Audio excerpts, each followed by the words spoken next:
What is MongoDB? MongoDB is a NoSQL database. నార్మల్గా మన ఏవైతే ఉన్నాయో SQL database like MySQL, PostgreSQL, these are all called SQL database. ఎందుకంటే మనం SQL అనే స్ట్రక్చర్ క్వెరీ లాంగ్వేజ్ని ఇక్కడ వాడతాం. ఇది ఏం చేస్తుందంటే డేటాని టేబుల్స్ ఫార్మాట్లో, రోలో, కాలంలో డిస్క్రైబ్ చేస్తుంది. కానీ MongoDB అనేది టేబుల్ ఫార్మాట్ తీసుకోదు. ఎందుకంటే MongoDB అనేది JSON ఫార్మాట్నే తీసుకుంటుంది. ఆ JSON ఫార్మాట్లో మనకేముంటాయి, కీ వాల్యూ పేర్స్ ఉంటాయి. ఆ కీ వాల్యూ పేర్స్ని మేనేజ్ చేయడానికి మనం NoSQL డేటాబేస్ని వాడతాం. సపోజ్ మనం టేబుల్ తీసుకుంటే ఆ టేబుల్లో ఒక స్ట్రక్చర్లో డేటా అనేది ఫార్మాట్ అవుతుంది. ఎందుకంటే ఒక కాలం ఉందంటే ఆ కాలం ఖచ్చితంగా అన్ని రోస్కి అప్లై అవుతుంది. కానీ మనకి MongoDBలో ఏంటంటే మనకు కావాల్సిన ఫీల్డ్ని ఎంటర్ చేసుకోవచ్చు.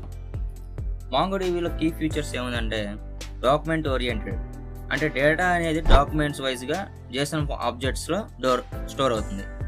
సో దీనికి ఫిక్స్డ్ స్ట్రక్చర్ అనేది ఉండదు. సో మనం డిఫరెంట్ ఫీల్డ్స్ అనేవి డిఫరెంట్ డాక్యుమెంట్స్తో సేమ్ టేబుల్ అంటే ఇక్కడ కలెక్షన్, సో సేమ్ కలెక్షన్లో మనం తీసుకోవచ్చు. దీనివల్ల మనకి ఏమవుతుందంటే హై పర్ఫార్మెన్స్ ఉంటుంది, ఫాస్ట్గా డేటా రీడ్ చేసుకోవచ్చు, రైట్ చేసుకోవచ్చు, స్కేలబుల్ ఉంటుంది. దీనివల్ల మనం క్వెరీ లాంగ్వేజ్ అనేది కూడా ఫిల్టర్ కానీ, సార్టింగ్ కానీ, అగ్రిగేషన్స్ ఫంక్షన్స్ ఉంటాయి కదా, మెథడ్స్, అవి కానీ ఈజీగా ఫ్లెక్సిబుల్గా చేసుకోవచ్చు. ఒకసారి MongoDBకి మనం రిలేషనల్ డేటాబేస్కి డిఫరెన్స్ చేసుకుంటే, కంపేర్ చేసుకుంటే, SQLలో టేబుల్ అంటే MongoDBలో కలెక్షన్ అని పిలుస్తాం. ఇక్కడ రోని అక్కడ డాక్యుమెంట్ అని పిలుస్తాం, ఇక్కడ కాలమ్ని అక్కడ ఫీల్డ్ అంటాం. సో డేటాబేసే. టేబుల్ని కలెక్షన్ అనుకుంటూ, రోని డాక్యుమెంట్ అనుకుంటూ, కాలమ్ని ఫీల్డ్ అనుకుంటూ మనం రిలేషనల్ డేటాబేస్తో కంపేర్ చేసుకుంటూ మనం మేనేజ్ చేసుకోవచ్చు డేటాబేస్ని. సో ఒకసారి MongoDB యూజర్ ఇంటర్ఫేస్ ఎలా ఉంటుందో చూద్దాం.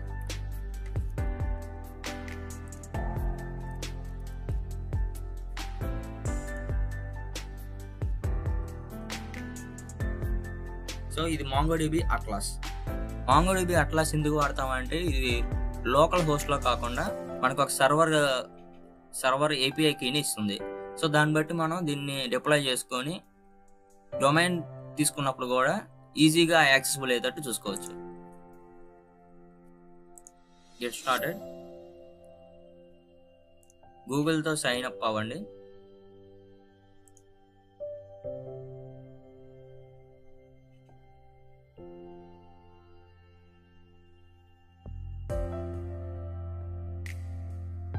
సో సైన్ అయిన తర్వాత మనకి యూజర్ ఇంటర్ఫేస్ అయితే ఎలా ఉంటుంది, అట్లాస్ అని వచ్చేసి ఇక్కడ మనకు ఉండే ప్రాజెక్ట్స్ ఉంటాయి.